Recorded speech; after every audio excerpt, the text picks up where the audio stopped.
Assalamualaikum warahmatullahi wabarakatuh. Apa kabarnya pagi hari ini? Semoga kalian dalam keadaan sehat walafiat ya. Aku ucapkan terima kasih juga kepada ayah bunda yang telah membimbing Ananda selama belajar di rumah. Pesan Bapak bagi Ananda, selama belajar di rumah senantiasa melaksanakan pembiasaan-pembiasaan di sekolah, contohnya seperti melaksanakan sholat duha, tilawah, dan pembiasaan-pembiasaan yang lainnya.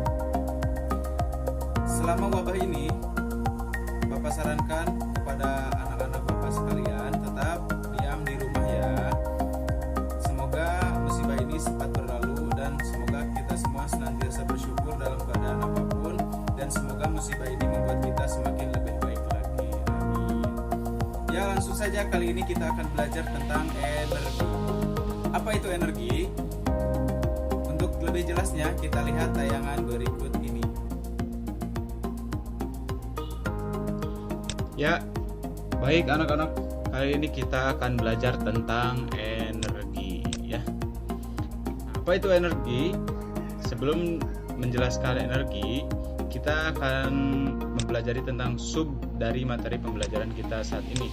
Sub materi yang pertama yaitu sumber energi, yang kedua yaitu sumber energi dapat diperbarui, yang ketiga sumber energi tidak dapat diperbarui, yang keempat perubahan energi, dan yang kelima hak dan kewajiban terhadap energi. Yang pertama, marilah kita bahas dulu apa itu sumber energi. Apa itu sumber energi? Sumber energi adalah segala sesuatu yang ada di sekitar kita yang mampu menghasilkan suatu energi, baik yang kecil maupun yang besar ya. Nah, contohnya energi matahari, energi panas bumi, energi air, dan energi biofuel atau biomasa dari tanaman ya, biasanya seperti itu.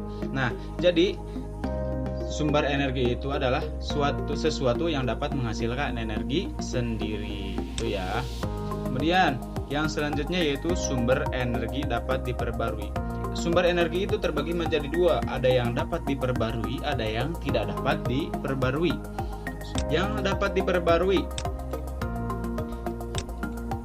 Nah, sumber energi yang dapat diperbarui adalah tidak akan habis, tanpa khawatir akan habis ya. Jadi sumber energi ini jika kita pakai terus-menerus tidak akan habis. Yang pertama itu ada energi matahari. Tentu saja energi matahari itu yang paling besar di bumi ya, energi utama ya. Yang kedua yaitu energi panas bumi yang ada di dalam perut bumi, jadi hasil dari panas bumi. Yang ketiga itu energi angin ya, energi angin. Kenapa angin bisa menjadi sumber energi? Karena dia bisa berubah menjadi energi listrik ketika angin itu digunakan untuk memutar kincir angin seperti itu. Yang selanjutnya yaitu energi air. Tentu saja ya, air itu tidak akan habis kita pakai ya, tidak akan habis meskipun kita banyak ya. Jadi masuk kategori energi yang dapat diperbarui. Kemudian yang terakhir yaitu energi biofuel atau biomasa yang dari tumbuhan. Kenapa dapat diperbarui? Karena tumbuhan itu tidak akan habis ketika kita gunakan terus-menerus dan bisa dibudidayakan seperti itu, sehingga kita bisa menanamnya kembali. Meskipun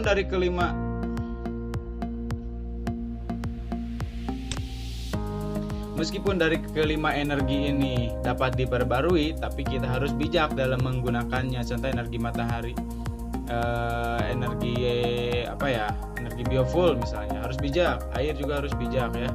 Jadi supaya keadaannya tetap terjaga seperti itu. Kemudian yang ketiga yaitu sumber energi tidak dapat diperbarui. Sebenarnya energi ini juga bisa diperbarui, tapi membutuhkan waktu yang berjuta-juta tahun. Nah, sehingga masuk ke kategori energi tidak dapat diperbarui. Contohnya energi berasal dari bahan fosil, minyak bumi, batu bara ya. Jadi kita harus hemat dalam menggunakannya seperti itu. Kemudian yang selanjutnya itu berasal dari mineral alam ya. Contohnya nuklir ya, itu berasal dari uranium ya. Itu tidak dapat diperbarui ya, sehingga kita harus hemat. Contoh menggunakan BBM harus bijak ya. batu bara, harus bijak dalam penggunaannya seperti itu. Kemudian yang selanjutnya itu perubahan energi. Tentu saja energi juga bisa mengalami perubahan. Energi itu ada energi kimia, ada energi panas, ada energi bunyi, ada energi listrik, ada energi gerak ya. Nah, kelima energi ini bisa mengalami perubahan ya. Tugas untuk kalian di rumah ya, buatlah tabel, tuliskan 10 benda di rumah yang mengalami perubahan energi bebas. 10 benda itu yang mengalami perubahan energi. Contoh ya, Bapak kasih contoh, misalkan kipas angin. Jadi mengalami perubahan energi. Bendanya kipas angin, perubahannya dari energi listrik menjadi energi gerak. Itu contohnya. Silahkan kalian buat 10 benda dengan dibuatkan tabel ya. Ya, selanjutnya hak dan kewajiban terhadap energi. Hak dan kewajiban terhadap energi. Hak kita terhadap energi itu bisa menggunakan energi kapan saja. Tentu saja kita berhak menggunakan energi kapan saja. Kemudian yang kedua, bisa menggunakan energi di mana saja. Berhak ya. Bebas menggunakan energi, bebas. 4, mendapatkan energi yang dibutuhkan dalam sehari-hari dan kegiatan sehari-hari. Namun di samping hak kita, di samping kita mempunyai hak, kita juga mempunyai kewajiban ya. Yang pertama, menggunakan energi seperlunya. Jadi harus bijak menggunakan energi. Contohnya energi listrik. Ketika kita menyalakan televisi misalnya, nah itu harus dimatikan ya. Kalau tidak ditonton, misalkan kalau kita sedang menyalakan televisi tidak ditonton, nah itu dimatikan seperti itu. Kemudian lampu, ketika sudah terang atau sudah tidak gelap lagi, bisa membuka jendela, kemudian lampunya dimatikan. Harus bijak dalam penggunaan energi, menggunakan seperlunya sesuai kebutuhan kita. Tidak membuang-buang energi, contoh air. Ketika kita mencuci tangan, misalkan cukup dengan 1 gayung, cukup ya.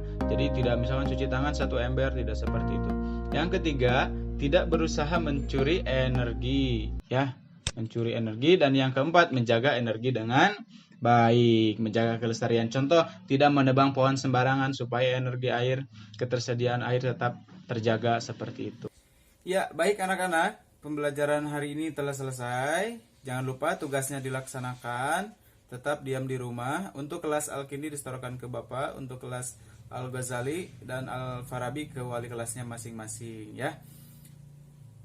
Terima kasih atas segala perhatiannya. Wassalamualaikum warahmatullahi wabarakatuh.